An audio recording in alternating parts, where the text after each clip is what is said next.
எனக்கு பர்சனலாக எங்கள் 2 பேருக்கு ஒரு காமன் ஃபேக்டர் இருக்குது. 2 பேருமே கதிர் சார்கிட்ட ஒர்க் பண்ணியிருக்கோம். அண்ட் கதிர் சார்கிட்ட வந்து நான் அவர்கிட்ட சினிமாவில் ஒர்க் பண்ணுறதுன்றது வந்து ஒரு பூட் கேம்பில் இருக்கிற மாதிரியே இருக்கும். பயங்கர ப்ரெஷராக இருக்கும். அண்ட் ஒரு படம் ஒரு 2 இயர்ஸ் 2.5 இயர்ஸ் எடுப்பார். பயங்கர ஸ்ட்ரெஸ்ஃபுல்லாக இருக்கும்.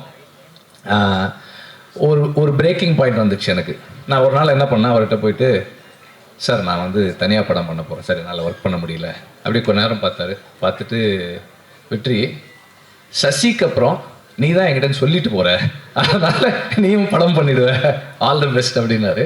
So I have always respected him for the kind of commitment and dedication he has for the films that he is making. And இப்போ இந்த படமும் பார்த்தா கூட ஒரு இப்போதான் அந்த கணக்கு சொன்னாங்க, 28 இயர்ஸ்ன்னு சொன்னாங்க.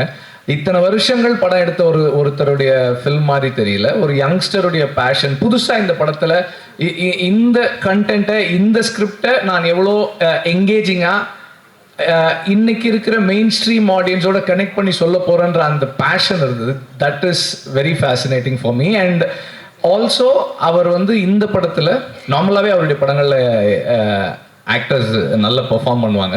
இந்த படத்தில் ரொம்ப நல்லா பண்ணியிருக்காங்க. Sarvana Elite Gold and Diamonds, the ultimate destination for exclusive designs.